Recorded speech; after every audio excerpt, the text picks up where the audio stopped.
স্বাগত উপসংহার অনুষ্ঠানে মূল আলোচনা যাবার আগে দিনের প্রধান শিরোনামগুলো দেখে নিতে চাই এক নজরে। রাত পোহালে আওয়ামী লীগের 20তম জাতীয় সম্মেলন, মহা আয়োজনের সব প্রস্তুতি সম্পন্ন, মূল আলোচনা দলের সাধারণ সম্পাদক পদ নিয়ে। নভেম্বরের মধ্যে ৭৫টি জেলায় কাউন্সিলরের কথা থাকলেও এ পর্যন্ত মাত্র 13 জেলায় নতুন কমিটি দিতে পেরেছে বিএনপি। আশুলিয়ায় অভিযানে নিহত আব্দুর রহমানের 90 জেএমবির প্রধান, দাবি র্যাবের বিপুল টাকা সহ 2 সহযোগী আটক।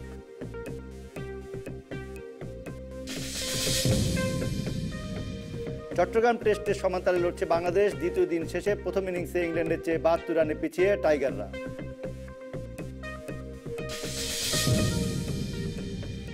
সবাইকে আমন্ত্রণ বিবিসি নিউজের সাপ্তাহিক আয়োজন উপসংহারে, যেখানে আমরা আলোচনা শেষে সিদ্ধান্তে পৌঁছতে চাই, ধারাবাহিক আলোচনায় টানতে চাই উপসংহার। আর এবার আমাদের আলোচনার বিষয় ৭৫ নভেম্বর, ঘটনা রটনা। কিন্তু সেই রক্তাক্ত নভেম্বর নিছক কোনো অভ্যুত্থান আর ক্ষমতা বদলের বিষয় ছিল না, ছিল দেশের রাজনীতির মৌলিক পরিবর্তন। এই মাসের শুরুতে আমরা এই আলোচনার সূত্রপাত করেছি। গত 2 শুক্র ও শনিবারের আমাদের আলোচনায় যোগ দিয়েছিলেন কর্নেল জাফর ইমাম, মুজাহিদ ইসলাম সেলিম, অধ্যাপক আবু সাইদ এবং শরীফুল আম্বিয়া। আর নিয়মিত আলোচক হিসেবে ছিলেন গবেষক সাংবাদিক আফসান চৌধুরী। তাকে স্বাগত আমাদের এই অনুষ্ঠানে। আর আজ আমাদের সঙ্গে যুক্ত হয়েছেন অবসরপ্রাপ্ত মেজর নাসিরউদ্দিন, মুক্তিযোদ্ধা, যিনি 3 নভেম্বরের খালেদ মোশাররফের নেতৃত্বে যে অভ্যুত্থান হয়েছিল তার অন্যতম পরিকল্পনাকারী।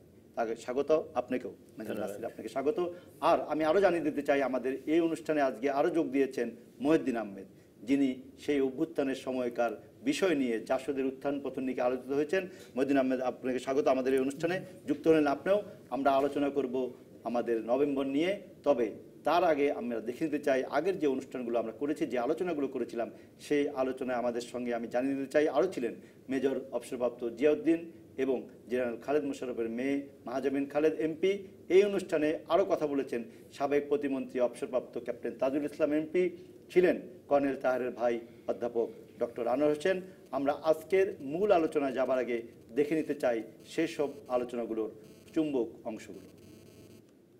৭৫টা খুব বিশৃঙ্খল একটা ঘটনা, এবং কে যে কি করতে চাইছে এটাও বোঝা যাচ্ছে না। জেনারেল খালেদ মোশাররফ সহ যাদেরকে হত্যা করলো, আর্মি হেডকোয়ার্টার থেকে একটা ফোন গেছিল, এবং সেই ফোনের পরেই আসাদ এবং জলিল তাড়াহুড়া করে ওনাদেরকে নিচে নিয়ে যান এবং গুলি করে হত্যা করেন। যে কারণেই হত্যা হোক না কেন, সেই হত্যাটার মামলা কেন হলো? একটা চক্র সব সময় ওনার বিরুদ্ধে এত বাজে বাজে কথা বলে যায়, সেজন্য নভেম্বরটাতে আমরা খুব চুপচাপই থাকার চেষ্টা করি। সামরিক বাহিনীর যারা সেনা কর্মকর্তা ছিলেন, মানে যারা রুটিন পাকিস্তান বাহিনী থেকে এসে আমাদের মুক্তিযুদ্ধে যুক্ত হয়েছেন, তাদের মধ্যে কিন্তু রেশারেশি ছিল।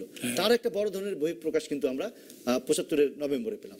এবং এটা শুধু তাদের মধ্যে ছিল না, এই রেশারেশিটা মুক্তিযোদ্ধা যারা অফিসার ছিল তাদের মধ্যেও ছিল। ওদের কিন্তু খুব স্ট্রং একটা প্রোপাগান্ডা মেশিনারি ঢাকায় তখন ছিল।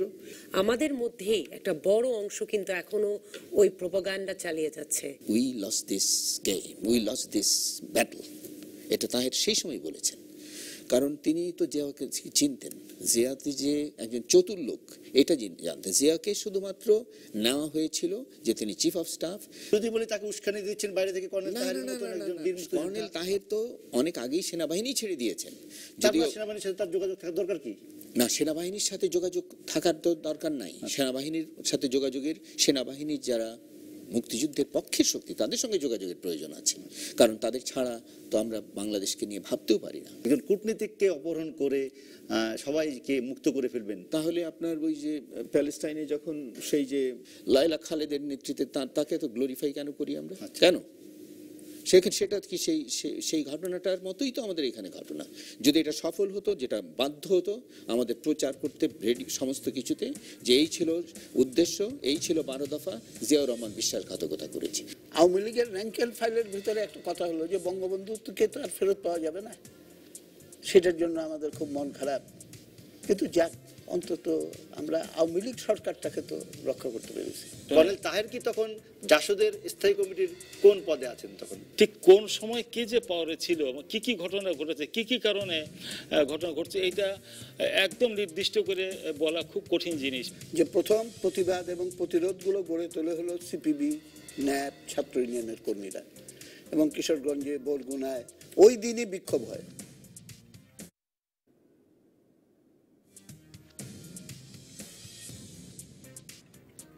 1975 সালের নভেম্বর শুধু কু বা পাল্টা কু নয়, বঙ্গভবন এবং সেনানিবাসে যেসব ঘটনা ঘটেছিল তার মধ্যে উল্লেখযোগ্য হচ্ছে জেলখানায় 4 নেতার হত্যাকাণ্ড।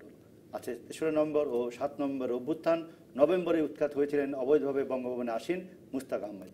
সেই সব নিয়ে এই আলোচনা চলবে পুরো মাস, প্রতি শুক্রবার এবং শনিবার।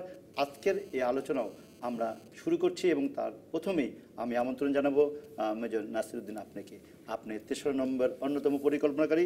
সাফায়েত জামিল যে পরিকল্পনা করেছিলেন তার বাস্তবায়নের দায়িত্বটা ছিল অনেকটাই আপনার উপর এবং সামনে রেখেছিলেন খালেদ মোশাররফকে। যদি ফিরে যান সেনানিবাসে 1975-এর নভেম্বরে। ধন্যবাদ। বেশ অনেক দিন আগের কথা, অনেক কিছু ভুলে গেছি। আর দীর্ঘ 34 বছর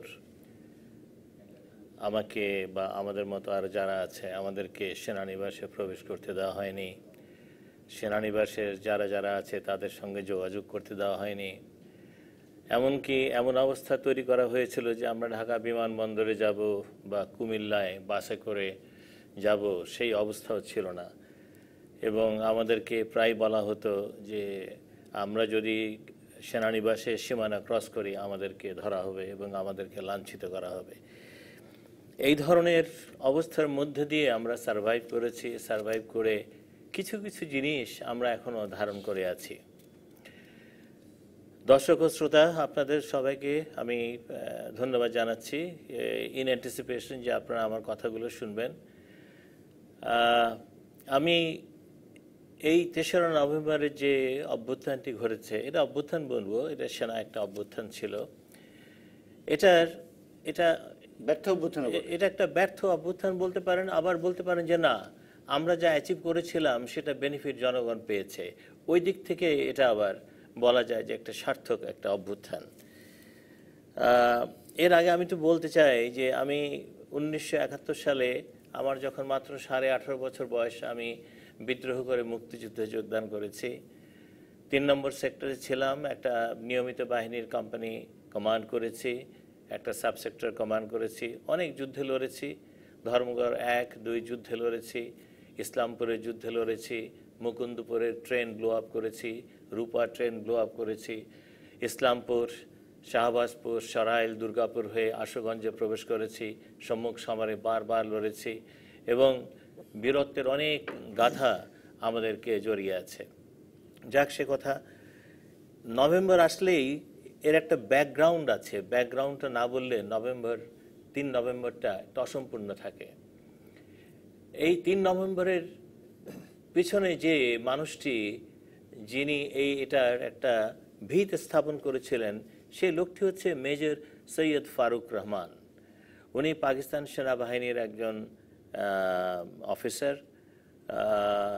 1900 বঙ্গবন্ধু খুনের অন্যতম আসামি, ওনার ফাঁসি হয়েছে বঙ্গবন্ধুকে হত্যার দায়ে।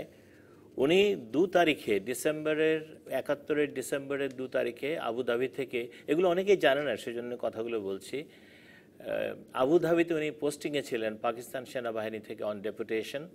এবং 2 তারিখে ডিসেম্বরের, মাইন্ড ইট, ডিসেম্বরের 2 তারিখে উনি দিল্লিতে আসেন একটা ফ্লাইট ধরে দুবাই হয়ে, এবং সেখান থেকে ভারতীয় বাহিনীকে না জানিয়ে উনি সোজা চলে আসেন কলকাতায়। কলকাতায় এসে ফোর্সেস হেডকোয়ার্টারে জয়েন করেন। তো ওনার 2 তারিখে ডিফেক্ট করে পাকিস্তান সেনাবাহিনীর সেট আপ থেকে বাংলাদেশের মুক্তিযুদ্ধে যোগদান করাটা, এটা একটু কনসপিকুয়াস।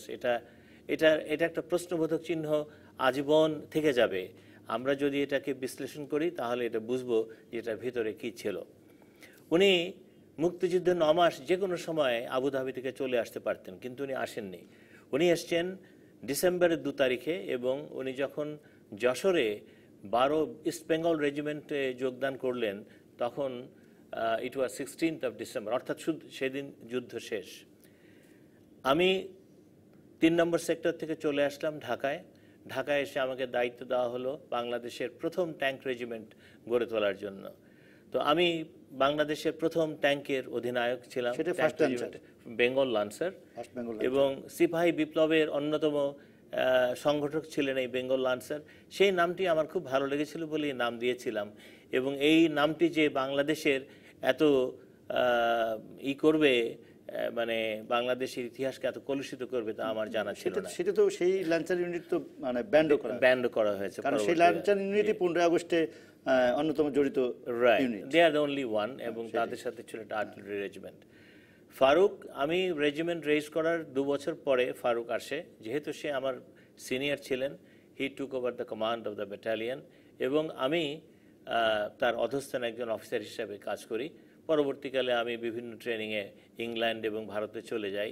কিন্তু যাওয়ার আগে যে জিনিসগুলো, উপসর্গগুলো আমি মানে লক্ষ্য করেছি, যেগুলি আমি বারবার সেনাপ্রধান জেনারেল সফিউল্লাহ, উপপ্রধান general Zia, chief of general staff general খালেদকে আকারে ইঙ্গিতে যতটুকু একজন জুনিয়র অফিসার একজন সিনিয়র অফিসারকে বলতে পারে সেগুলি আমি বলেছি।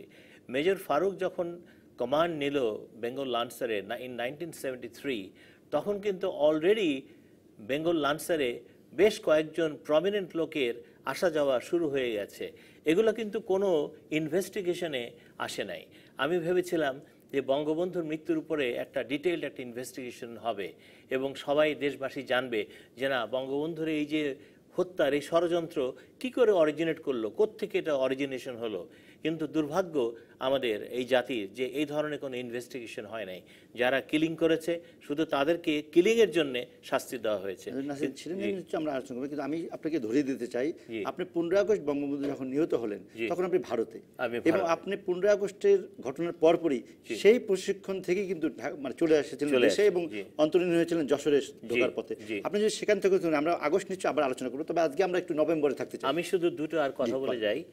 এখানে একটা জিনিস লক্ষ্য করতে হবে যে ফারুক যখন কমান্ড নিলেন তখন বেঙ্গল লান্সারে বেশ কজন লোকের আনাগোনা বেড়ে যায়। যেমন একজন হচ্ছে জেনারেল এমআই করিম, উনি ছিলেন জেনারেল ইয়াহিয়ার staff officer on East Pakistan affairs, এটা কিন্তু খুব ইম্পর্ট্যান্ট।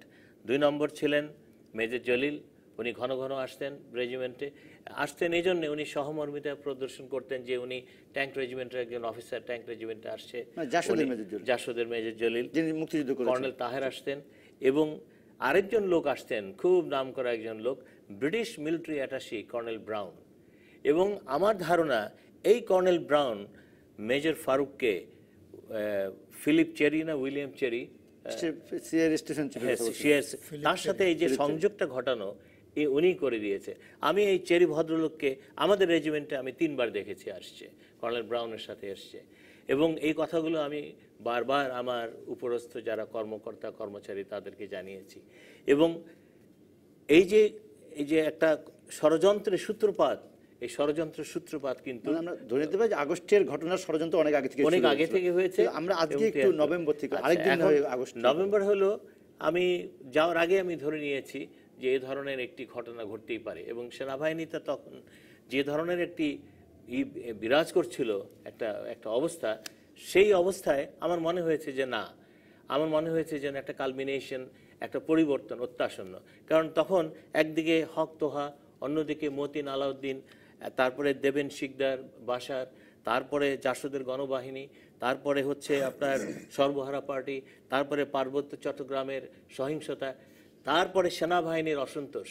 এই 8টা জিনিস পাশাপাশি তারা কিন্তু প্রসিড করছিল। এবং একটা সরকারের পক্ষে, যে সরকার ততদিনে মোটামুটি মানে ব্যাপক অপপ্রচারের কারণে ওনারা কিন্তু মোটামুটি আওয়ামী লীগ সরকার একটা নেগেটিভ একটা অবস্থায় পৌঁছে গিয়েছিল, তখন এই 8টা ফ্রন্টকে ফাইট করার মতো অবস্থা আওয়ামী লীগের ছিল বলে আমার মনে হয়নি। এবং সেই জন্য আমি ধরে নিয়েছিলাম যে একটা অভ্যুত্থান অত্যাসন্ন। কে করবে, কখন করবে সেটা আমি জানতাম না, but I knew that something like this was in the offing. এইরকম ধারণা থেকে আপনি প্রশিক্ষণে চলে গেলেন ভারত? রাইট, আমি প্রশিক্ষণে চলে গেলাম। আমাকে জেনারেল জিয়া জোর করেই পাঠালেন উনি, আমি যেতে চাইনি, কারণ তার কয়েকদিন আগেই আমি আরেকটি কোর্সে গিয়েছিলেন। একটা কোর্সে গিয়েছিলাম ইংল্যান্ডে, স্টাফ কলেজ কোর্সে, একই ধরনের কোর্স এটা। এখানে ভারতে গিয়ে এই কোর্স করার মানে একই কোর্স আরেকবার করার। এখানে একটু দাঁড়িয়ে না ঠিক কমা দিতে বলবো আপনাকে। আমরা মহিউদ্দিন আহমেদের কাছে শুনবো এই জায়গাটায়, যেটি মেজর নাসির বলার চেষ্টা করলেন যে আগস্টের আগেই দেশের অবস্থাটা এমন ছিল যে উনি একজন সেনাবাহিনী কর্মকর্তা হিসেবে আজ করতে পেরেছিলেন যে কোনো একটি ঘটনা ঘটছে। আপনি দীর্ঘদিন গবেষণা করেছিলেন, মূলত জাসদের যে গবেষণা এবং যে বইটি আপনি লিখে একটু আলোচনা এসেছেন, আপনিও কি এই গবেষণায় পেয়েছেন যে আগস্টের আগেই দেশের রাজনীতিতেও এমন একটি অবস্থান ছিল যেটি মেজর নাসির বলার চেষ্টা করলেন? না, এই ঘটনার পরম্পরা যদি আমরা বিশ্লেষণ করি তাহলে এর সূত্রপাত আমরা দেখতে পাবো 1971 সাল থেকে। আরেকটু পিছিয়ে যেতে চান? না, 71 এই জন্যই বলছি যে 71-এই কিন্তু আমাদের সশস্ত্র বাহিনীর পলিটিসাইজেশনটা হয়ে গেছে। দ্বিতীয়ত যেটা বলবো, 71-এ কিন্তু আমরা যে বলি না 71-এ জাতীয় ঐক্যবদ্ধ ছিল ইত্যাদিতে, এগুলো কিন্তু সব মিথ, যাতে মোটেও ঐক্যবদ্ধ ছিল না। বাংলাদেশের প্রবাসী সরকারের মধ্যে নানান ধরনের উপদলীয় কোন্দল ছিল। তাজউদ্দিন সরকারের বিরুদ্ধে দুবার অনাস্থাও দেওয়া হয়েছিল। আর সশস্ত্র বাহিনীর যারা ডিফেক্ট করে গিয়েছিলেন মুক্তিযুদ্ধে, তাদের মধ্যেও সেক্টর কমান্ডারদের উপরে কোনো সেন্ট্রাল কমান্ড সেভাবে অপারেশনাল ছিল না আমরা যতটুকু জানি। ওসমানীর কমান্ড তো কেউ মানতেনই না, এবং যেটুকু জানা যায় ওসমানী 9 মাসের মধ্যে জেনারেল ওসমানী তিনি 9 দিন ফিল্ডে গেছে। আমি জানি না, কিন্তু এই যে সেক্টর কমান্ডাররা তারা কিন্তু অনেকটা বলবো যে ওয়ারলর্ডের মতন এটাও আমি দোষের দেখি না, কারণ রাজনৈতিক নেতৃত্ব এবং সামরিক নেতৃত্বের মধ্যে স্পষ্ট বিভাজন ছিল ওই সময় থেকে, এবং কারো প্রতি কারো আস্থা ছিল না। কিন্তু এটার স্ফুরণটা মাঝে মাঝে দেখা যেত, অসন্তোষটা সেভাবে আসে নাই, কারণ শেখ মুজিববিহীন যে প্রবাসী সরকার এটা ছিল একেবারেই নড়বড়ে। এবং 72-এর 10ই জানুয়ারি শেখ মুজিব যদি ফিরে না আসতেন তাহলে যে কি অবস্থা হতো এটা আমরা কল্পনাও করতে পারি না, মানে কোনো কমান্ড ছিল না। এখন এই যে 71 সালের মুক্তিযুদ্ধের পরে একটা অবস্থা তৈরি হলো, রাজনৈতিক নেতৃত্ব মনে করতেন ওই সময় ডমিনেন্ট যে লিডারশিপ, পার্টিকুলারলি আওয়ামী লীগ, যে তারা দেশ স্বাধীন করেছেন। সামরিক নেতৃত্ব মনে করতেন যে তারাই মূল কাজটা তারা করেছেন, এবং রাজনৈতিক নেতৃত্ব আরামে আয়েসে দিন কাটিয়েছে। এবং এই দূরত্বটা কিন্তু দিন দিন বাড়ছিল। 72 সাল থেকেই সেনাবাহিনীর মধ্যে আমরা দেখি যে সাংঘাতিক ক্ষোভ, সেটা কিন্তু একটা ডিপ্রাইভেশনের ফিলিং থেকে, এর পাশাপাশি আবার রক্ষী বাহিনী। এখন সেনাবাহিনীর যে কর্মকর্তাদের যে বা সদস্যদের যে মাইন্ডসেট, তারা পাকিস্তান আমলে সেনাবাহিনীর সদস্য ছিলেন, সেখানে বাঙালি অবাঙালি নানান রকমের দ্বন্দ্ব সমস্যা ছিল। তারপরেও কিন্তু তারা যে প্রিভিলেজ এনজয় করতেন এটা বাংলাদেশ সেনাবাহিনীতে সেটা তারা পান নাই, কারণ দেশের সেই সক্ষমতা সেই সময় ছিল না। পাশাপাশি তারা দেখছেন যে তাদের প্রতিদ্বন্দ্বী একটা শক্তি তারা পারসিভ করেছেন যে রক্ষী বাহিনী যেভাবে গড়ে উঠছে, এভাবে না তাদের মধ্যে ক্ষোভ বঞ্চনা, যেটা বিভিন্ন সময়ে তাদের মানে সামরিক নেতৃত্বের কথায় বার্তায় এবং লেখায় এগুলো ফুটে এসছে। এবং তখন থেকেই কিন্তু আস্তে আস্তে বিদ্রোহ শুরু। প্রথম বিদ্রোহটা তো হলো মেজর জলিলের, সেটা নিয়ে অনেকে অনেক কিছু জানি আমরা, আমি সেটাতে যাব না। উনি প্রথম রিজাইন করলেন, যদিও তার বিরুদ্ধে একটা ট্রাইব্যুনাল হয়েছিল, তারপরেও ট্রাইব্যুনাল তাকে ক্লিয়ার করে দেয়, অভিযোগ থেকে মুক্তি দেয়, তারপরে তিনি রিজাইন করেন। সেকেন্ড বিদ্রোহটা করেন লেফটেন্যান্ট কর্নেল জিয়াউদ্দিন, সেটার সূত্রপাত লেখালেখি দিয়ে, কিন্তু লেখার যে মানে বিষয়বস্তু আপনি যদি দেখেন লেখাটা, হ্যাঁ, সেখানে অনেক কথাবার্তা আছে। এমনকি বাংলাদেশের এই যে ভারতের প্রতি তার ভাষায় নতজানু নীতি, 25 বছর মেয়াদী চুক্তি, গোপন চুক্তি, এই সমস্ত কথা বলা হচ্ছে। গোপন চুক্তির কথা আমরা বহু বছর ধরে শুনছি, কোন ধারাটা গোপন ছিল, কোনটা গোপন চুক্তি, এটা আজ পর্যন্ত আমরা বের করতে পারলাম না। 25 বছর মেয়াদী চুক্তি তো গোপন চুক্তি ছিল না, এটা প্রকাশ্য চুক্তি ছিল, এটা ছাপা হয়েছে, এটা আমাদের পার্লামেন্টে রেটিফাইড হয়েছে পরে। এখন এটা তারা বলতেন। থার্ড আমরা ডিসিডেন্ট ভয়েসটা দেখলাম লেফটেন্যান্ট কর্নেল তাহের অবশ্য ওই রকম না, হি ওয়াজ রিলিভ ফ্রম দ্য আর্মি, কিন্তু সরকারের সঙ্গে যুক্ত ছিলেন, সরকারি কর্মকর্তা, উনি তো সরকারি কর্মকর্তা ছিলেন। উনি ওই সি ট্রাক ইউনিট ছিল BIWT এর, সেটার ম্যানেজার ছিলেন। পরে ওনাকে ট্রান্সফার করে মেজর নাসির কিন্তু বলছেন উনি কিন্তু কখনো ছেড়ে যাননি, সেনাবাহিনীর সঙ্গে উনি নিয়মিত যুক্ততা ছিল। সেটা হলো ব্যক্তিগত যোগাযোগটা ছিল, বিকজ তার অন্য রাজনৈতিক স্বপ্ন ছিল, রাজনীতি ছিল। কিন্তু এই রাজনীতির কিন্তু ওনার আলাদা কোনো রাজনীতি না, এটা কিন্তু জাসদের রাজনীতি।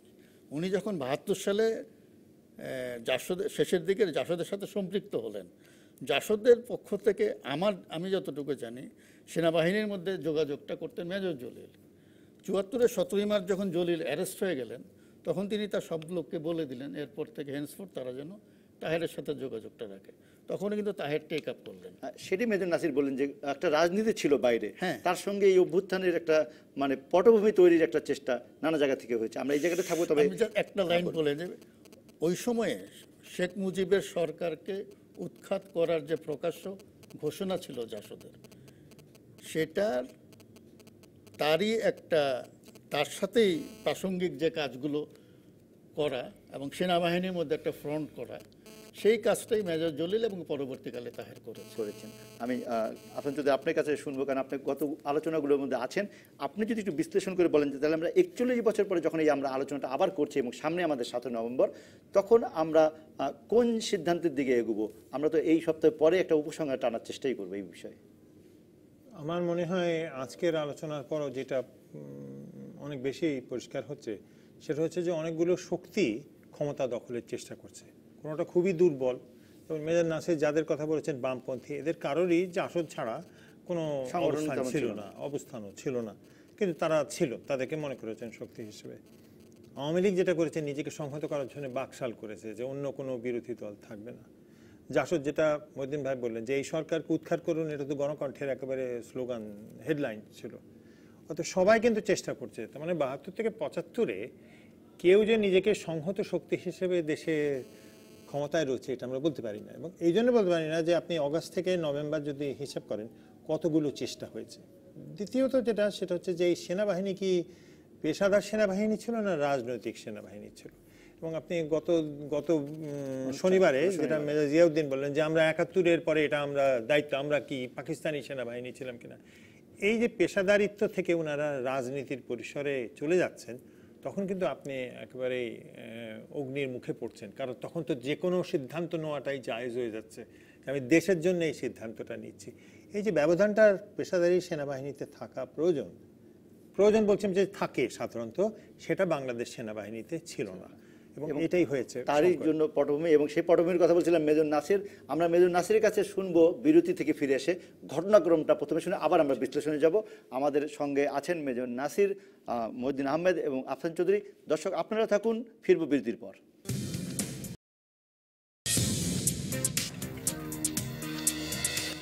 আমরা উপসংহারের আলোচনায় আছি ৭৫-এর নভেম্বর নিয়ে। আমি মেজর নাসির আপনার কাছে ফিরছি। আপনি আগস্ট মাসের বঙ্গবন্ধু হত্যাকাণ্ডের খবর পাওয়ার পর অনেকটা পালিয়ে না হলেও প্রশিক্ষণের নিয়মিত অনুশীলন বাদ দিয়ে আপনি ভারত থেকে চলে এলেন এবং যশোরে এসে আপনি অন্তরীণ হলেন। তারপরে আপনি ঢাকায় এসে কি সাহসে, কোন উদ্দেশ্য থেকে নভেম্বরে এমন একটি অভ্যুত্থানের সঙ্গে জড়িত হলেন? এবং মূলত সেটি করতে চেয়েছিলেন সাফায়েত জামিল।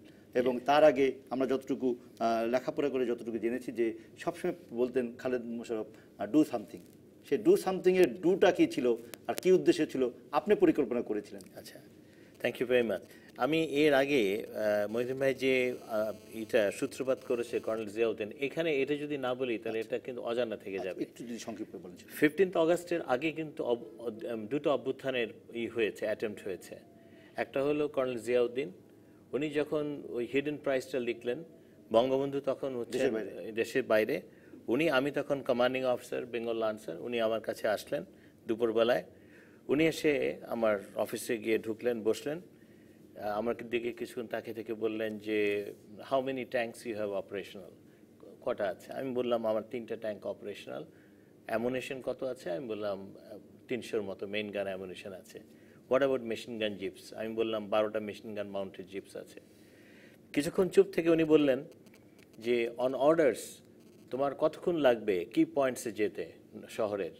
আমি বললাম হাফ অ্যান আওয়ার। এটা বঙ্গবন্ধু বলছেন? নো, কর্নেল জিয়াউদ্দিন, ঢাকার ব্রিগেড কমান্ডার। আমি বললাম আধা ঘন্টা সময় লাগবে। উনি বললেন যে can I ask you on my orders will you move? আমি বললাম স্যার সরি, আমি চিফ। তখন জিয়াউদ্দিন কি দায়িত্বে? উনি ঢাকার ব্রিগেড কমান্ডার, 46 ব্রিগেড কমান্ডার। জি। তো আমি বললাম স্যার আমি দুঃখিত, আমি আপনার কোনো অর্ডার নেব না, আমি ব্যক্তিগতভাবে আপনার জন্য যে কোনো কিছু করতে রাজি আছি, কিন্তু আমার রেজিমেন্ট মুভ করতে হলে আমার চিফ অফ জেনারেল স্টাফের অর্ডার লাগবে, সিজিএস এর পারমিশন লাগবে, only then I can move my regiment. So that was the first attempt of a কুদেতা।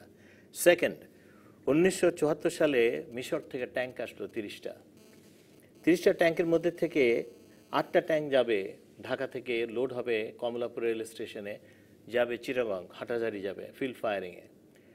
রাত্রি তখন 11:30 বাজে।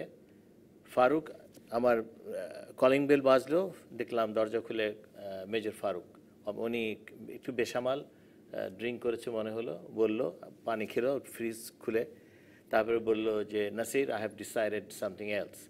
আমি বললাম হোয়াট হ্যাভ ইউ ডিসাইডেড? উনি বললো যে আমি ট্যাঙ্ক লোড করাবো না, because I have more than 100 rounds of amination. আমি বললাম আপনি কী করবেন? তো বললো যে আমার কাছে 8টা ট্যাঙ্ক আছে, 4টা ট্যাঙ্ক তুমি নিবে, কমান্ড করবে, আর 4টা ট্যাঙ্ক নিয়ে আমি যাব সোজা 32 নম্বরে, I will blast his house and including the president. আর তুমি 4টা ট্যাঙ্ক নিয়ে টেলিভিশন অ্যান্ড রেডিও স্টেশন দখল করবে। এটা হলো সেকেন্ড। রাত্রি তখন বাজে 11:30 থেকে 12:30। আমি তাকে বুঝালাম, মেজর হাফিজের বাসায় গেলাম, মেজর হাফিজকে বললাম ওনাকে বুঝান, ঠান্ডা করেন, নিবৃত্ত করেন। উনি বললো তুমি এক কাজ করো, আমি ওর সাথে কথা বলি, তুমি সিজিএসকে ইনফর্ম করো। রাত তখন প্রায় 1টা বাজে, আমি সিজিএসকে ঘুমের থেকে তুললাম, খালেদ মোশাররফকে। আমি বললাম যে sir, this is the situation, he wants to go and he wants to do this. তাকে বললাম এই করতে চাচ্ছেন। উনি তখন বলল যে তুমি এক কাজ করো, আমাকে জানাও, তুমি যাও তার সাথে কমলাপুর রেল স্টেশনে, ট্রেনে ট্যাঙ্ক লোড করো, লোড করে যতক্ষণ পর্যন্ত লোড না হবে ততক্ষণ পর্যন্ত তুমি থাকবে, প্লাস আমি মিলিটারি পুলিশ পাঠাচ্ছি, মিলিটারি পুলিশ ওখানে থাকবে, সে যদি বেশি বাড়াবাড়ি করে তাকে গ্রেফতার করা হবে, এটা তুমি তাকে বলে দিও। That was the second attempt.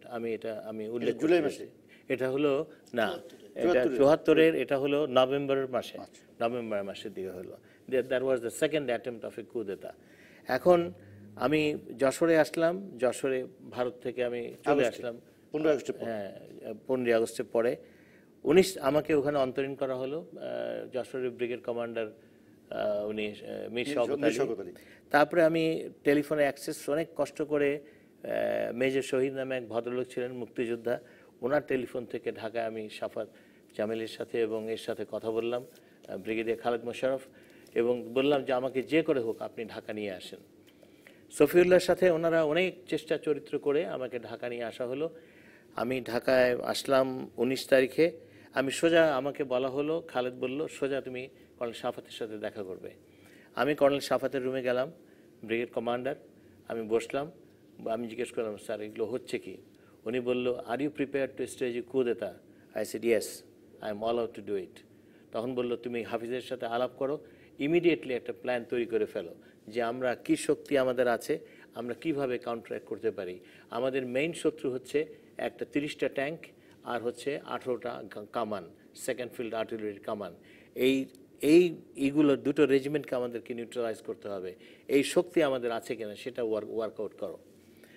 আমরা তার পরের দিন থেকে শুরু করে 7-8 দিন ধরে আমরা এটাই চেষ্টা করছিলাম যে হোয়াট রিসোর্সেস উই হ্যাভ, যে এটাকে কাউন্টার করার জন্য। তখন আমরা দেখলাম আমাদের পক্ষে শুধু 1st ইস্ট বেঙ্গল রেজিমেন্ট পদাতিক বাহিনীর আর 2nd east Bengal 4 east Bengal regiment ছাড়া আমাদের আর কোনো শক্তি নেই। তার একটা অংশ আবার তখন বঙ্গভবনে, তার একটা অংশ মেজর ইকবালের নেতৃত্বে। ওটা যেহেতু বঙ্গভবনে ছিল বলে এটা আমাদের একটা আশীর্বাদ ছিল যে আর কিছু না হোক, এমন একটা কিছু করব যে অন্তত খন্দকার মোশতাককে এলিমিনেশন করা যাবে, এটা ছিল আমাদের তো লাকিলি আমরা বিমান বাহিনীকে পেয়ে গেলাম।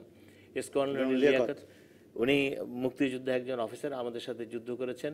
উনি বললেন যে তোমরা যদি আমার বেস সিকিউর করো তাহলে আমরা 2টো মিগ প্লাস 2টো হেলিকপ্টার আমরা ইকুইপ করে ফ্লাই করতে পারবো, and on orders we can strike any target. 3rd নম্বরের প্রস্তুতির কথা বলছি। জি, 3rd নম্বরের প্রস্তুতির কথা বলছি।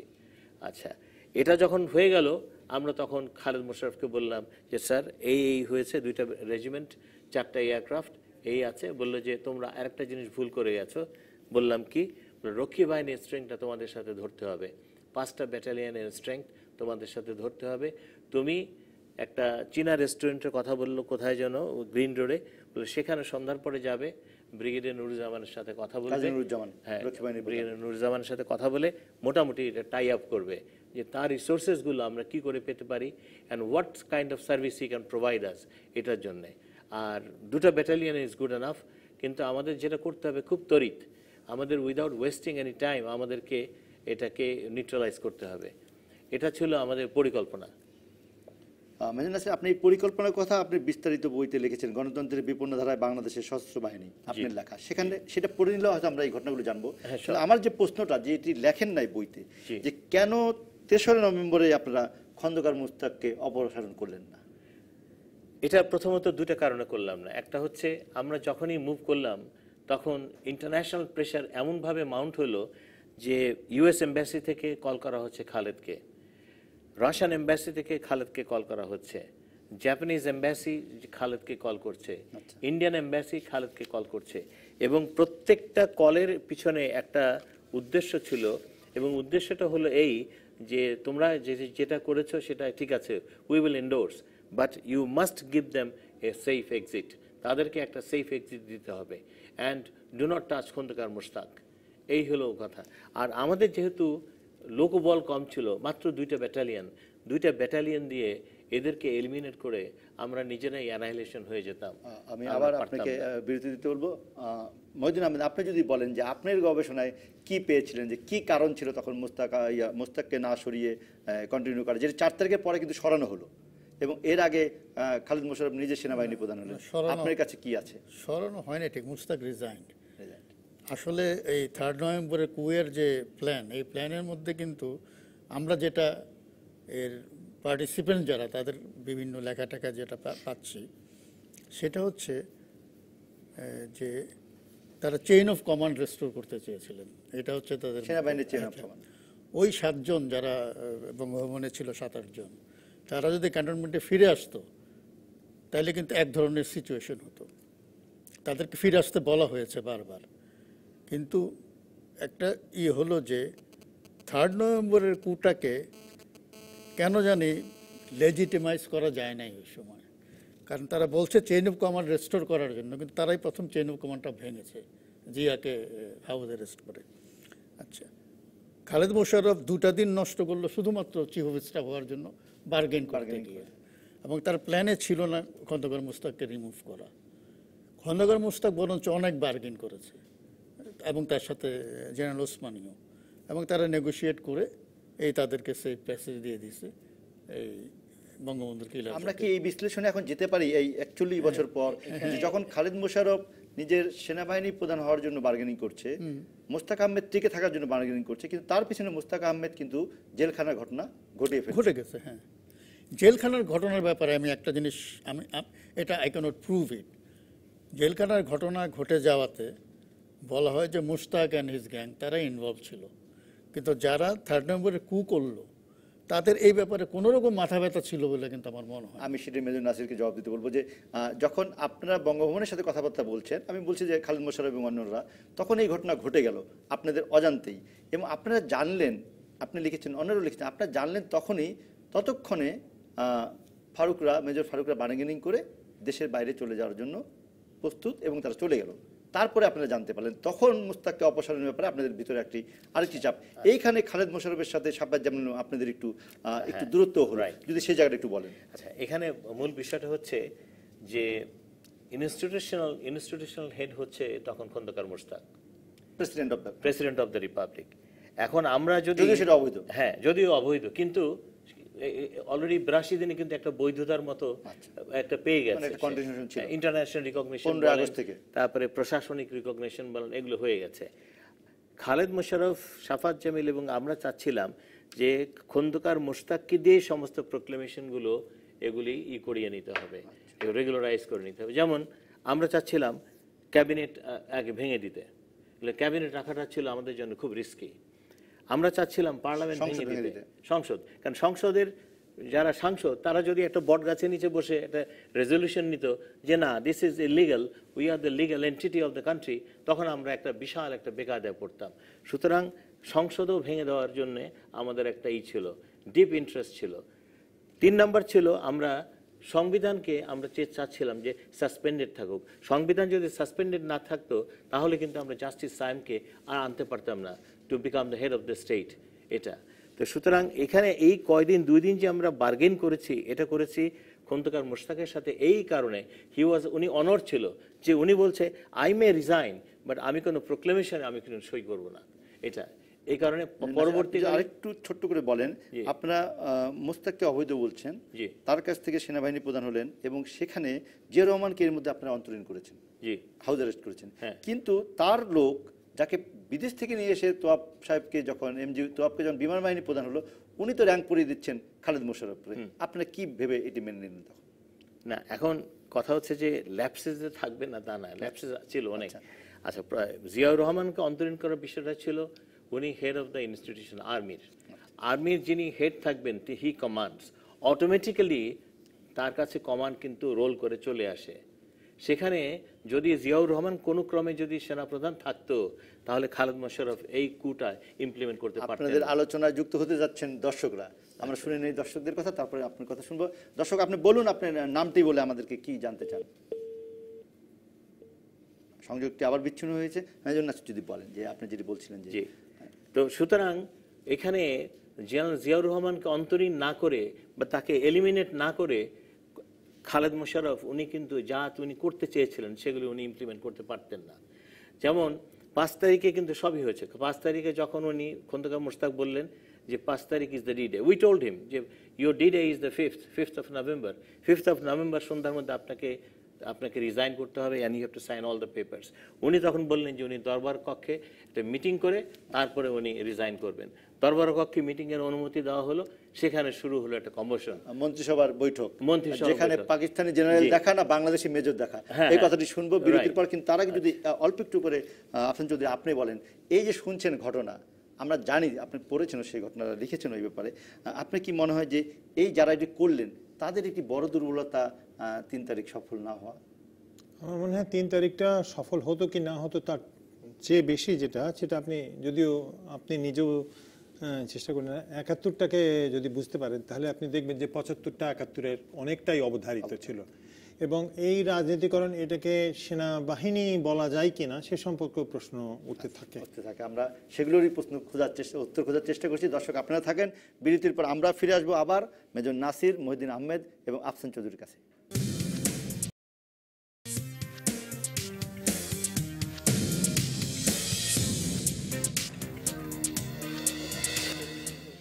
ফিরে এলাম উপসংহারের আলোচনায়। আমাদের সঙ্গে আছেন মেজর নাসিরউদ্দিন, মহিউদ্দিন আহমেদ এবং আফসান চৌধুরী। আমাদের সঙ্গে যুক্ত আছেন দর্শকরাও। দর্শক, আপনার নাম বলে যদি সংক্ষেপে প্রশ্নটা করেন। হ্যালো, হ্যাঁ বলুন, আপনার নামটা বলুন এবং প্রশ্ন করুন। হ্যালো, আসসালামু আলাইকুম। ওয়ালাইকুম আসসালাম। আমি রামপুরা থেকে এমডি শহীদুর রহমান বলছিলাম। জি, শহীদুর রহমান বলেন। আমার প্রশ্ন একেবারে সংক্ষিপ্ত। যে আমার প্রশ্ন হলো যে বঙ্গবন্ধুর যে হত্যাকারী যারা হত্যা করেছে ওই দিনে 15 আগস্ট যে ঘটনা ঘটেছে সেটা তো ঘটেই গেছে, কিন্তু ওই ঘটনা কেউ না কেউ ঘটাইছে। মানে একটা ঘটনার পিছনে যারা গডফাদার, তাদের বিচার অবশ্যই হওয়া উচিত, কারণ তাদেরকেই ওরা নিয়ন্ত্রণ করেছিল। গডফাদাররাই তাদেরকে হ্যাক করে এই ঘটনাটা ঘটাইছে। তা আমি মনে করি যে এই যারা গডফাদার ছিল অবশ্যই তাদের বিচার চাই। আমরা নতুন প্রজন্ম, আমরা স্বাধীনতা দেখি নাই, বঙ্গবন্ধুকে দেখি নাই। অবশ্যই আপনাকে ধন্যবাদ। আমরা 15 আগস্টের যে মামলা হয়েছিল এবং সেটির যে বিচার শেষ হয়েছে এবং বিচারের রায় কার্যকর হয়েছে আংশিক, আরও কয়েকজন খুনি এখনও দেশের বাইরে পালিয়ে আছেন, তাদেরকে ফিরিয়ে আনার ব্যাপারেও বারবার আমরা শুনছি সরকারের পক্ষ থেকেও। আমি মেজর নাসিরকে বলবো যে একই সঙ্গে আমরা এই 23 নভেম্বর, 17 নভেম্বর এবং পরবর্তী তারও পিছনে তো কোনো মাস্টার মাইন্ড ছিল, বা যেটি আপনি বই লেখার চেষ্টা করেছেন। যে আমি যদি বলি যে 7 নম্বরে যদি আপনি ঘটনাক্রম বলবেন এবং একসঙ্গে যে বিশ্লেষণটা আমরা করি, যে 23 নভেম্বর অলমোস্ট ব্যর্থ। যদি আপনারা বলেন যে আপনাদের যে মূল টার্গেট ছিল মোস্তাককে অপসারণ করা, সেটি আপনারা সফল হয়েছিলেন, কিন্তু সেনাবাহিনীর কমান্ড অফ চেইন তাতে ফিরে আসেনি এবং দেশেরও তেমন কোনো উপকার হয়নি। বলে 23 নভেম্বর হওয়ার কারণে 17 নভেম্বর হতে পেরেছে। আপনি যদি বলেন একটু যে আমাদেরকে এই যে আপনাদের এই ব্যর্থতা এবং তারপরে কতগুলো হত্যাকাণ্ড হলো, জেলখানার ভিতরে একটা হলো, আর 7 নভেম্বর এসে খালেদ মোশাররফ নিজেই নিহত হলেন, মেজর হায়দার এবং হুদা সহ। আপনি লিখেছেন আপনার বইতে আরও 12 জন সেনা কর্মকর্তা নিহত হয়েছিলেন সেদিন। কিভাবে বিশ্লেষণ করেন? 7 নভেম্বরের আগে এখানে একটু বলে রাখা দরকার, 5-6 কিছু বলছি। 5-6 মনে করেন 3 তারিখের আগে থেকেই আমরা যেটা করেছি, যেমন বামপন্থী রাজনৈতিক দলগুলোর নেতা যারা আছেন আমরা কিন্তু প্রায় প্রত্যেককেই যোগাযোগ করেছি, যেমন নুরুল ইসলাম আম্বিয়া ওনাকে করেছি, শরীফুল আম্বিয়া, হ্যাঁ, জি জাসদের নেতা। জি জি। তারপরে আমরা হায়দার আকবর খান রনু ওনার সাথে কথা বলেছি এবং he gave us all go had. তারপরে আমরা সর্বহারা পার্টির নেতা ছিলেন তখন কর্নেল জিয়াউদ্দিন, উনি ঢাকায় এসেছেন, ওনার সাথে কথা বলেছি, উনি বলেছেন okay you seize the state power and hand it over to hidden প্রাইজের লেখক। হ্যাঁ, উনি বলেছেন। এমনকি আমরা সন্তোষে মৌলানা আব্দুল হামিদ খান ভাসানী সাহেবের কাছে গিয়েছি, গিয়ে বলেছে হুজুর this is what we want to do, আমরা আপনার আশীর্বাদ চাই। উনি বলেছেন হায়নার কবল থেকে দেশকে মুক্ত কর, আমি তোমাদের সাথে আছি। কর্নেল তাহেরের সাথে অভ্যুত্থানের 2 দিন আগে মেজর হাফিজউদ্দিনের বাসায় আমি 2 ঘন্টা কথা বলেছি। উনি আমাকে আশ্বস্ত করেছিলেন অভ্যুত্থানের দিন, ওনাকে অভ্যুত্থানের দিনক্ষণ জানায়নি, অভ্যুত্থানের দিনে উনি 2 থেকে 3 লক্ষ লোক ঢাকা রাস্তায় নামিয়ে দেবেন। হ্যাঁ, জাসদের পক্ষ থেকে এই কথা উনি বলেছেন আমাকে। এবং 7ই নভেম্বর ওনাকে আমি একটা ভিন্ন রূপে দেখি। 7ই নভেম্বর উনি আমার সাথে চরম দুর্ব্যবহার করেছেন এবং উনি যে আস্তে আস্তে ক্ষমতার গ্রিপটা হারাচ্ছেন এটা আমি চোখের সামনে দেখতে পাচ্ছি, যে he was losing the grip of power. Colonel Taher তার আগে যেভাবে খালেদ মোশাররফ হারিয়েছে, হ্যাঁ, যেভাবে খালেদ মোশাররফ হারিয়েছে ঠিক সেইভাবে আমার সামনে দেখলাম colonel Taher he was also losing. ওনার ওই বিপ্লবী সৈনিক সংস্থার লোকরা আর্ম ছিল, তাদেরকে ধরা হলো, আস্তে আস্তে আস্তে আস্তে একজনকে ধরা হলো, তাদেরকে ডিসআর্ম করা হলো। কর্নেল তাহেরকে নিয়ে যাওয়া হলো একটা রুমে আলাদা করে। কর্নেল তাহের জিয়াউর রহমান রেডিও স্টেশনে গেলেন না, উনি কর্নেল তাহেরকে ফাইনালি বললেন আমার সামনে, আমি ছিলাম ওইখানে, আমার সামনে কর্নেল জেনারেল জিয়া কর্নেল তাহেরকে বললো, Taher I will not take any dictate from you, please তুমি তোমার মতো থাকো এখানে, আমাকে আমার দেশকে হ্যান্ডেল করতে দাও, let me handle my country, this is a very very dangerous situation, let me handle my country, otherwise there will be an invasion in my country, আমি এটা হতে দিতে চাই না, এটা উনি বললেন। তো আমি চোখের সামনে এগুলো দেখেছি এবং আপনারা যদি মনে করেন বা দর্শকরা যদি মনে করে যে আমরা একটা অভ্যুত্থান করেছি এটার সাথে পৃথিবীর মানুষের কোনো যোগাযোগ নাই, দেশের মানুষের যোগাযোগ নাই, এটা ঠিক না। আমরা প্রত্যেকের কাছ থেকে আশীর্বাদ নিয়েছি এবং আশীর্বাদ নেওয়ার পরেই যেহেতু আমাদের শক্তি কম ছিল সেজন্য আমরা এটার পিছনে আমরা ধাবিত হয়েছি। তা না হলে আমরা যদি সাপোর্ট না পেতাম তাহলে আমরা এই 3 নভেম্বরে অভ্যুত্থানে আমরা যেতাম না। আর এর সঙ্গে আমি মহিউদ্দিন আহমেদ যুক্ত করতে বলবো, আপনি যে জাসদের উত্থান পতনের মস্তিষ্কের সঙ্গে রাজনীতি যা লিখেছেন তার ভিন্ন মতো আমরা পেয়েছি, কিন্তু আপনি যদি এখানে বলেন যে এই যে কর্নেল তাহেরের না যাওয়া, এলিফ্যান্ট রোডের বাসা যখন অপেক্ষা করছেন যে জিয়াউর রহমান ওখানে আসবেন, উনি জিয়াউর রহমান যাননি ওখানে, এই অবস্থাটা থেকে আপনার কি বিশ্লেষণ হয় যে তাহেরের সাথে ওনাদেরও যোগাযোগ ছিল 3 নভেম্বরের সাথে, 7 নভেম্বরের যোগাযোগ ছিল, কিন্তু উনি কমান্ডটা নিতে পারলেন না, ব্যর্থতা কোথায় ছিল জাসদ হিসাবে যদি দেখেন আপনার গবেষণা কি বলেন? না, এই 3 নভেম্বরের কুয়ের সাথে তাহেরের যোগাযোগ ছিল কিনা আমি জানি না, জানতেন মেজর নাসির এখন বললেন নলেজে থাকতে পারে, যে 15 আগস্ট তার নলেজে ছিল, নলেজে থাকে এক জিনিস আর অ্যাক্টিভলি পার্টিসিপেট করা, ইনভলভ হয়ে যাওয়াটা অন্য জিনিস। 3 নভেম্বর কুয়ের সাথে জাসদের এজ এ পার্টি কোনো ধরনের ইয়ে ছিল না, বরং তো জাসদ ছিল এর বিরুদ্ধে। এবং 7 নভেম্বর যেটা সফল হলো সেখানে ব্যর্থ হলো কর্নেল তাহের। এবং 5 নভেম্বরই তো লিফলেট দেওয়া হলো যে রুশ ভারতের দালাল খালেদ মোশাররফ চক্রকে উৎখাত করতে হবে ক্যান্টনমেন্টে, এবং সেটা বিপ্লবী সেনা সংস্থা থেকে। হ্যাঁ, এই লিফলেট তো 5 তারিখের 5 নভেম্বরে ডিস্ট্রিবিউট করা হয়েছে। সুতরাং তাদের পজিশনটা ওই সময় পার্টি, কিন্তু 7 নভেম্বরের যে ইয়েটা অ্যাকশনটা এইটা জাসদের উপরে আমি বলবো যে এটা জাসদের প্ল্যানে ছিল না। মানে লিফলেট বিতরণ করলো কিন্তু জেনারেল খালেদ মোশাররফ, কর্নেল হুদা, কর্নেল হায়দারের হত্যাকাণ্ডের দায়িত্ব জাসদের ঘাড়ে পড়ে না, না বিপ্লবী সংস্থার ঘাড়ে পড়ে না, এটা আমি এভাবে বলবো না। 5 নভেম্বর অ্যান্ড অনওয়ার্ড যে ক্যান্টনমেন্টগুলির মধ্যে যে অস্থির সিচুয়েশন তৈরি হলো খালেদ মোশাররফের এবং এই 3 নভেম্বরে যারা কু করেছেন তাদের বিরুদ্ধে, এই সিচুয়েশন যে এইভাবে ডেটেরিয়েট করছে আমার মনে হয় খালেদ মোশাররফ এটা কল্পনাও করে নাই।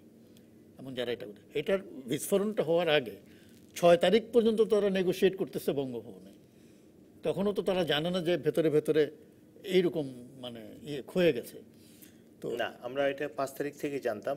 এখানে আমাকে একটু যদি বলার একটা মিনিট সুযোগ দেন, সেটা হচ্ছে যখন কর্নেল তাহেরের মতো একজন ব্যক্তিত্ব আমাদের সাথে এসে কথা বলে, আমরাই তো প্ল্যানিং করছি, প্ল্যান করে আমরা তৈরি করে সেটা দিচ্ছি খালেদ মোশাররফকে বা সাফাতকে।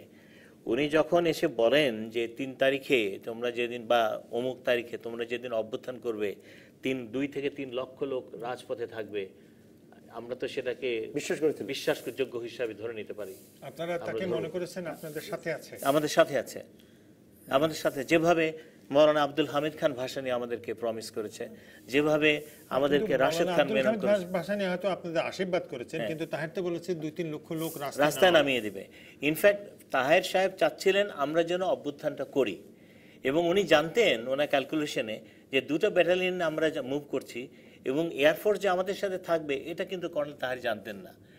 2টো ব্যাটালিয়ন যে আমরা যে মুভ করছি এটা উনি জানতেন, এবং ওনার একটা বদ্ধ ধারণা ছিল যে এটা ফেল করতে বাধ্য, এবং সুতরাং ওই ফেল করার মধ্যে দিয়েই উনি সিচুয়েশনটা এক্সপ্লয়েট মানে উনি আপনাদের কাছ থেকে জেনে 23 নম্বরের ঘটনা জানতেন, সেটা জেনে উনি 27 নম্বর পরিকল্পনা তখনই করছিলেন। আপনি সন্দেহ করেন? আপনি মহিউদ্দিন আহমেদ, এটা মানে আমার কাছে টোটাল জিনিসটা একটা মানে ফেয়ারি টেলের মতন মনে হইতেছে। না তাহলে না না, আমি আপনার কথাটা আমি অস্বীকার করছি না। তাহলে 3 তারিখ না হলে তো তাহলে 7 তারিখ না না না না, 7 তারিখটা হচ্ছে 3 তারিখের রিয়াকশন, সেই সেন্সে আমি বলতে যাচ্ছি যেটা যে কর্নেল তাহের যদি এগুলো বলে থাকে 3 লাখ 2 লাখ লোক, এইটা বলতে পারে উনি এই সমস্ত, কিন্তু কথা হচ্ছে কর্নেল তাহের তো আর জাসদকে রিপ্রেজেন্ট করে না, তাই না?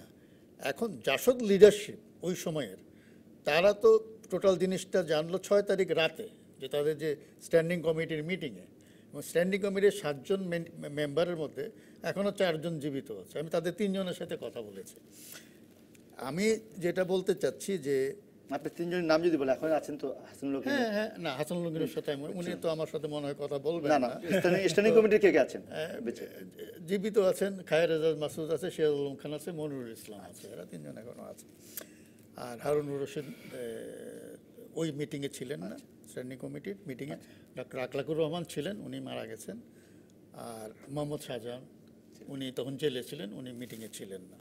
ওই এই কয়জন ছিলেন, 7 জনের এমার্জেন্সি স্ট্যান্ডিং কমিটি। মানে আপনি বলতে চাচ্ছেন যে কর্নেল তাহেরের যে সিদ্ধান্ত, যেটা বলছেন তাদের সাথে কথা হয়েছিল, তার সঙ্গে জাসদের রাজনৈতিক সিদ্ধান্তের একটি ফারাক ছিল। না না, ফারাক মানেটা হচ্ছে যে তাহেরের তো নির্দিষ্ট দায়িত্ব ছিল পার্টির পক্ষ থেকে সেনাবাহিনীর ভিতরে অর্গানাইজেশন করা, কিন্তু ভেতরে ভেতরে যে এই যে 7 তারিখে যে ইন্টারভেন করতে হবে, এই সিদ্ধান্ত তো 6 তারিখ রাত্রে নেওয়া, তার আগে তো এরা চিন্তা করে নাই।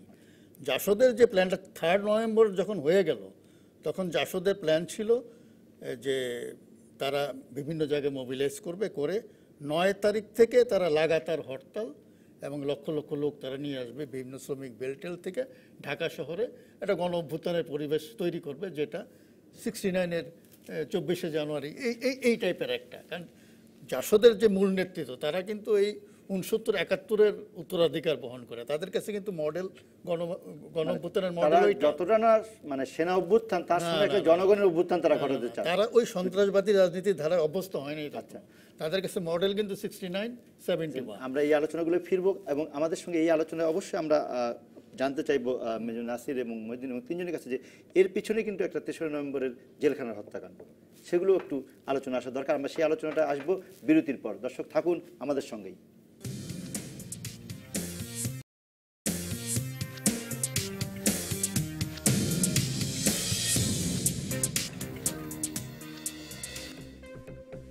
দর্শক, উপসংহারের আলোচনায় ফিরে যাব, তবে তার আগে জানিয়ে দিতে চাই আজকের দিনের শেষ শিরোনামগুলো। রাত পোহালে আওয়ামী লীগের জাতীয় সম্মেলন, কি পরিবর্তন আসছে জানেন শুধু সভাপতি আর সাধারণ সম্পাদক, বললেন সৈয়দ আশরাফ।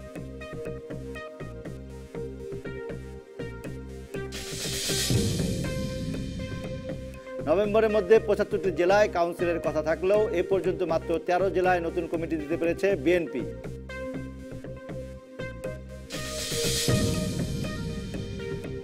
আশুলিয়ায় অভিযানে নিহত আব্দুর রহমানই নব্য জেএমবির প্রধান, দাবি র্যাবের, বিপুল টাকা সহ 2 সহযোগী আটক।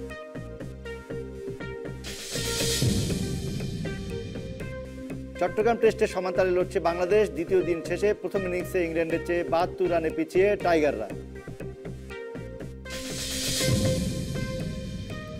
আমরা আবার ফিরে এলাম উপসংহারের আলোচনায়। আমরা নভেম্বরের ঘটনা 75 তা নিয়ে কথা বলছি এবং যেতে চাচ্ছি একটি উপসংহারে, জানতে চাচ্ছি একটি সিদ্ধান্ত, আমরা সেটি পর্যন্ত আরও আলোচনা করব। তবে আজকের আলোচনা আমাদের যারা যুক্ত আছেন তাদের মধ্যে আমি মেহেদী নাসিরকে আবার দৃষ্টি আকর্ষণ করব। আপনি যদি ওই জায়গাটা একটু যদি বলেন যে 3রা নভেম্বরের জেল হত্যাকাণ্ডের বিষয়টা আমরা এখন কীভাবে দেখব। আপনারা তখন অভ্যুত্থান করেছেন, সফল হয়েছেন ওইটুকু সময়ের মধ্যে, কিন্তু তার সম্পর্কে আপনারা জানতেন না। 3 তারিখ বেলা আনুমানিক তখন বাজে 2টা। ঢাকার ডিআইজি তখন ছিলেন ইয়ে চৌধুরী। উনি আসলেন। উনি এসে উনি জানতেন না যে who was the head of the coup council four বেঙ্গলে। তখন উনি এসে তা নিয়ে যাওয়া হলো খালেদের কাছে। খালেদকে গিয়ে বললেন যে I have to inform you very bad news. তো কি বললো যে ভোর রাতে জেলখানার মধ্যে 4 জনকে হত্যা করা হয়েছে and there was a pin drop of silence. এবং আমার মনে আছে অন্তত 15 মিনিট কেউ কোনো কথা বলেনি, চুপচাপ ছিল। তখন জিজ্ঞেস করা হলো বিভিন্নভাবে এটা কিভাবে হলো, কেমনে হলো, কি হলো ইত্যাদি। তখন হঠাৎ করে খালেদ মোশাররফ উনি চেয়ার থেকে লাফ দিয়ে উঠে বললেন যে no, Khandakar Mostaq can't be spared, he has to pay for this blood. এটা উনি বলে উঠলেন। তখনই আবার এমজি তোয়াব বিমান বাহিনী প্রধান উনি করলেন কি, খালেদের হাত ধরে আবার বসালেন যে Khaled, this is not the time to lose head. যারা মারা গেছে তো মারা গেছে, let us consolidate the position, consolidate the power. এই দেশকে গৃহযুদ্ধের হাত থেকে বাঁচাতে হবে। এই কথাগুলো বললেন তোয়াব। এবং নৌবাহিনী প্রধানও তখন মনে হয় সম্ভবত এমএইচ খান ছিলেন, উনিও একই কথা বললেন। আমরা তো তখন জুনিয়র অফিসার, আমরা শুনছি, কিছু বলছি না। And we were looking forward towards Khaled Mosharraf যে উনি কী করেন। এর মধ্যে 2-3টা টেলিফোন আসলো। খালেদ মোশাররফ টেলিফোন যখন তুললো তখন ঘর ভর্তি লোককে সবাইকে বাইরে সরিয়ে দিল এবং উনি টেলিফোনে কথা বললেন, নিভৃতে কথা বললেন। নিভৃতে কথা বলার পরে ঘণ্টাখানেক পরে উনি বলল যে একে জিজ্ঞেস করলো বিমান বাহিনী প্রধানকে যে is there any aircraft which can fly to Bangkok without interception by Burmese air force. তখন তোয়াব বলল যে Burma doesn't have any air force, সুতরাং আমরা যদি নাইট ফ্লাইট করি তাহলে কেউ আমাদেরকে ইন্টারসেপ্ট করতে পারে না। But why are you asking this? তখন খালেদ বলল যে I want to save less Khandakar Mostaq, I want to give everybody a safe conduct. এই শুরু হলো তখন সেফ কন্ডাক্টের প্রশ্ন। এটা শুনে ব্রিগেডিয়ার নুরুজ্জামান বের হয়ে আসলেন উত্তেজিতভাবে। উনি বললেন যে নাসির, হাফিজকে ডাকলেন, আমাকে ডাকলেন, কর্নেল গফারকে ডেকে বললেন যে কারণ বাজারে উই উইল লে অ্যান অ্যাম্বুশ। তখন ক্যাপ্টেন হাফিজ, এখন বিএনপির নেতা। হ্যাঁ, আচ্ছা, মেজর হাফিজ, জি। তো বললো যে আমরা কারণ বাজার এলাকায় আমরা একটা অ্যাম্বুশ লে করবো। The moment entourage will come, entourage will come, আমরা উইল ওপেন বঙ্গভবনে থাকা খনিচক্র, হ্যাঁ, তারা যখন যাবেন তখন আমরা এদেরকে ইন্টারসেপ্ট করবো। এটা জানি কি somehow it travel to Khandakar general Khaled Musharraf. তখন খালেদ মোশাররফ খুব অনুনয় এবং বিনয়ের সঙ্গে বললেন, দেখো আমরা কিন্তু একেবারে মৃত্যুর মুখোমুখি দাঁড়িয়ে আছি এই মুহূর্তে। এখন যদি তোমরা আমার সিদ্ধান্তের বাইরে কোনো সিদ্ধান্ত নাও, you can take it, but the consequences will have to be faced by you. আমি কিন্তু এর জন্য দায়ী থাকবো না, তোমাদের সন্তানরা আমাকে দায়ী করবে না, এটা হবে না, এই কথাটা বললেন। তো যাই হোক, সন্ধ্যার সময় একটা F-27 ফোকার ফ্রেন্ডশিপ তৈরি করা হলো। ক্যাপ্টেন সাহেবকে খুঁজে আনা হলো। ক্যাপ্টেন সাহেব ছিলেন খালেদ মোশাররফের আত্মীয়। He agreed to take the aircraft all the way to Bangkok, এবং এভাবেই সন্ধ্যার সময় দ্য ফ্লাইট ওয়াজ এয়ারবোর্ন। যারা বঙ্গভবনের ঘটনা বঙ্গবন্ধুকে হত্যা করলেন, যারা জেলখানার হত্যাকাণ্ডের সঙ্গে যুক্ত মোশতাক চক্র সহ, তাদেরকে দেশ থেকে একটি নিরাপদ সুযোগ দিলেন খালেদ মোশাররফ একটি সফল অভ্যুত্থান হওয়ার পরে। আমি মহিউদ্দিন আহমেদ আপনার দৃষ্টি আকর্ষণ করব, জাসদ বা সৈনিক সংস্থার কোনো মূল্যায়ন কি আপনি বলতে পারেন কিনা যে 3রা নম্বর হত্যাকাণ্ড নিয়ে? আমি বলবো যে জিয়া রহমানের ক্ষমতা আসার আগে, আমি মানে নভেম্বর শেষ পর্যন্ত, আমি এখনকার কথা বাদ দিলে, আমি জাসদের কোনো লিটারেচারে দেখি নাই যে 15ই আগস্ট বা 3rd নভেম্বরের কিলিং নিয়ে কোনো আহা উহু কোথাও আছে। 3rd নভেম্বর নিয়ে নাই। বঙ্গবন্ধু সম্পর্কে দু একটা মন্তব্য আমরা তায়ের কাছ থেকে, যেটা আপনার বইয়ে দু একটা শুনেছি যে কেন টুঙ্গিপাড়া কবর দেওয়া হলো, হ্যান, এটা কতটা? না, এইটা তো আছেই। প্লাস আপনারা যদি ওই 76-এ ট্রাইব্যুনালে দেওয়া তাহেরের যে জবানবন্দি, সেটা যদি পড়েন, যেটা আমি এই বইতে তো অল্প একটু কোট করেছি, একটু বেশি কোট করেছি আমার বিএনপির বইটাতে, সেখানে আপনি দেখবেন ছত্রে ছত্রে শেখ মুজিবের প্রতি তার তীব্র ক্ষোভ এবং ঘৃণা। তো সুতরাং এখন মনে করেন যে এত বছর পরে তার পরিবারের সদস্যরা এবং যারা তাকে তার মিথ তৈরি করেছে, তারা তাকে বঙ্গবন্ধু সৈনিক বানানোর চেষ্টা করছে, কিন্তু হি ওয়াজ নট দ্যাট। আমি যেটা বলতে চাচ্ছি সেটা হচ্ছে একটা জিনিস আমাদের বুঝতে হবে, 15 আগস্ট, 3 নভেম্বর, 7 নভেম্বর আমরা যখন বিশ্লেষণ করি আমরা কোন প্রেমিস থেকে করি। 15 আগস্টের ঘটনা যারা ঘটিয়েছে তারা কিন্তু বলে, দাবি করে তারা একটা বিপ্লব করেছে, ঠিক আছে। ভিকটিমদের আরেকটা পার্সপেক্টিভ আছে। স্যার, সেনাবাহিনী যখনই কোনো কিছু করে তখন তারা এটাকে বিপ্লব বলে। না, যাই হোক, আমি জেনারেলাইজ করতে চাচ্ছি না। অবৈধ অভ্যুত্থান সবসময় বিপ্লবের নামে সুগার কোটেড হিসেবে আমরা, আচ্ছা আচ্ছা, ঠিক আছে। 7 নভেম্বর যারা করলো তারাও এটাকে বিপ্লব বলছে। এখন 15 আগস্ট, 3 নভেম্বর, 7 নভেম্বরের মধ্যে একটা মিল আমরা পাই। মিল হচ্ছে যে আমাদের দেশের ক্ষমতাসীন গোষ্ঠীগুলোর বিভিন্ন মানে তাদের মধ্যে যে গোষ্ঠীগত দ্বন্দ্ব, এইটার কিন্তু সারফেসে আসে নানান ফর্মে। সেটা একটা ফর্মে এসছে 15 আগস্টে, সেখান থেকে আবার আরেকটা ফর্মে আমরা থেকে 3 নভেম্বর, এটাও কিন্তু একটু গোষ্ঠীগত দ্বন্দ্ব। 3 নভেম্বরকে আপনি বিপ্লব হিসেবে শুনেছেন কখনো? না না, আপনারা বিপ্লব শব্দটা ব্যবহার করেন নাই, কিন্তু আপনারা তো অপারেশন প্যান্থার, কিন্তু আপনারা তো এই জিনিসটাকে আপনারা একটা নাম দিয়েছিলেন, নানানভাবে লেজিটিমাইজ করতে যাচ্ছে না। আপনাদের মধ্যে অনেকেই কিন্তু বলে বঙ্গবন্ধু হত্যার প্রতিশোধ নেওয়ার জন্য আমরা এটা করেছি, এটাও অনেকে বলে। কিন্তু এই প্রতিশোধটা নেওয়া, এটা তারা 15 আগস্টে নিতে পারতেন। আমি ওই একদিন বলতে শুনেছি একজনকে, আপনাদেরই একজন সহকর্মী, যে 15 আগস্ট উনি সৈনিকদের চোখে জল দেখেছে। এটা ডাহা মিথ্যা কথা।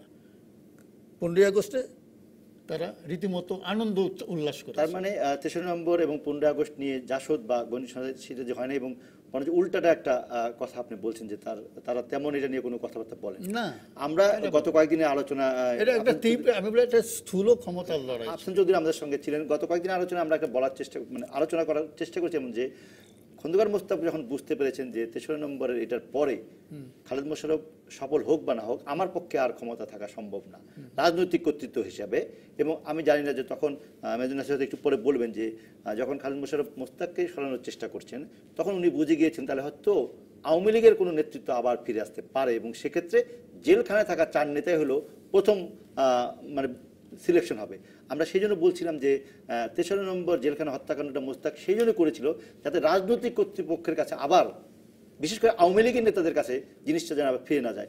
আফসান চৌধুরী যদি বিশ্লেষণ করেন। আওয়ামী লীগের নেতৃত্ব বলতে মোস্তাকের প্রতিপক্ষ গ্রুপ অবশ্যই, আমরা তো মোস্তাক মন্ত্রিসভার কথা বলছি না, হ্যাঁ মোস্তাক মন্ত্রিসভার কথা বলছি না। এবং সেই মোস্তাক মন্ত্রিসভাকে আপনারা যতই আওয়ামী লীগ বলেন, কিন্তু উনি তো বিদ্রোহী হয়ে এবং খুনি আওয়ামী লীগ, তাদের কথা আমরা বলছি না।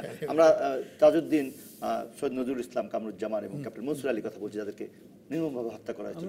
75-এর নভেম্বরের এতদিন পরে এসেও যখন আমরা চিহ্নিত করতে পারিনি যে কে হত্যার পিছনে ছিল, জেল হত্যার পিছনে ছিল, আমরা যারা সরাসরি গুলি করেছে হয়তো তাদের মুসলিমের নাম শোনা যায়, কিন্তু মোস্তাক প্রেসিডেন্ট হিসেবে সেটা বলছি না। আমি বলছি যে এটা যে হয়নি এর একটা কারণ কিন্তু সেটা হচ্ছে সেনাবাহিনী এটার সঙ্গে জড়িত ছিল। সেনাবাহিনীর কোনো না কোনো অংশ থেকে লাভবান হয়েছে, এবং পরবর্তী রাজনীতিকে কিন্তু আপনি বাদ দিয়ে বলতে পারেন না যে এই যে চারা হত্যাকাণ্ড যাদের বিরুদ্ধে ঘটলো এর সুবিধাটা কিন্তু এখনো অনেকে পেয়েছে। এবং এই যে আওয়ামী লীগের নেতৃত্বহীন আওয়ামী লীগ, এটা তো সবার জন্য একটা সুবিধার বিষয়। আমি মনে করি যে আমাদের এই কদিনের আলোচনা যেটা আমরা বুঝতে পারছি যে কেউই বোধহয় পরিস্থিতির নিয়ন্ত্রণে ছিল না, এবং ছিল না এই কারণে যেটা মহিউদ্দিন ভাই যে কথাটা বলছেন, আমাদের গোষ্ঠীগত যে ক্ষমতাবান শ্রেণীর গোষ্ঠীগত যে দ্বন্দ্ব ছিল তার একটা বিভিন্ন সময় বিভিন্ন রকম প্রকাশ ঘটছে। আমরা যে আলোচনাটা থেকে বুঝতে পারছি যে যখন কর্নেল জিয়াউদ্দিন বা মেজর ফারুক তারা বিদ্রোহ করতে চাইছেন, মদ্যপ অবস্থায় রাতে গিয়ে তাকে ঠান্ডা করা হচ্ছে, এটাতে তো আমরা বলতে পারি না যে এটা একটা সুসংহত সেনাবাহিনী।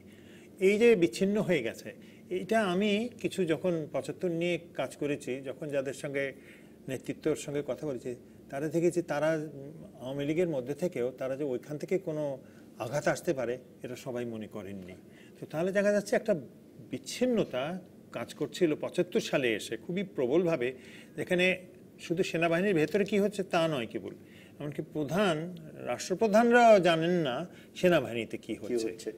তখন সেনাবাহিনীতে ছিলেন মেজর নাসির। আপনি যদি বলেন, এখন যদি আমরা সবটা মূল্যায়ন করে, আপনি একটা বই লিখেছেন, আপনারা এখনো অনেক অজানার কথা আপনাদের কাছে আছে, আমরা যদি এখন এই 41 বছর পরে আগামী নভেম্বরকে সামনে রেখে যদি আমরা এই আলোচনার যে একটি উপসংহার টানি যে সেই নভেম্বরের ঘটনাগুলো আরও পুঙ্খানুপুঙ্খভাবে তদন্ত এবং যা সাক্ষ্য আছে তা জেনে ভবিষ্যৎ প্রজন্মের জন্য যদি রেখে দিতে চাই, তাহলে একটি জাতীয় কমিশন বা ওই ধরনের কোনো সংস্থা বা ওই ধরনের কাউকে দায়িত্ব দিয়ে একটা পুরোপুরি ঘটনাটাকে একটি জায়গায় আনার জন্য আপনি কীরকম সুপারিশ করবেন? আসলে আমি তো মনে করি আপনার বইটাও খুব সম্পূর্ণ না, আপনি যত কথা বলতে পারেন এখন, যত জানেন, যত মূল্যায়ন করতে পারেন। আপনি কি মনে করেন যে সব কথা খুলে বলার সময় কি এখনো হয়েছে? আমি যদি এখন সব কথা খুলে বলি তাহলে তো আমার পরিণতি কি হবে আমি নিজেই জানি। সেই জন্য তো আমরা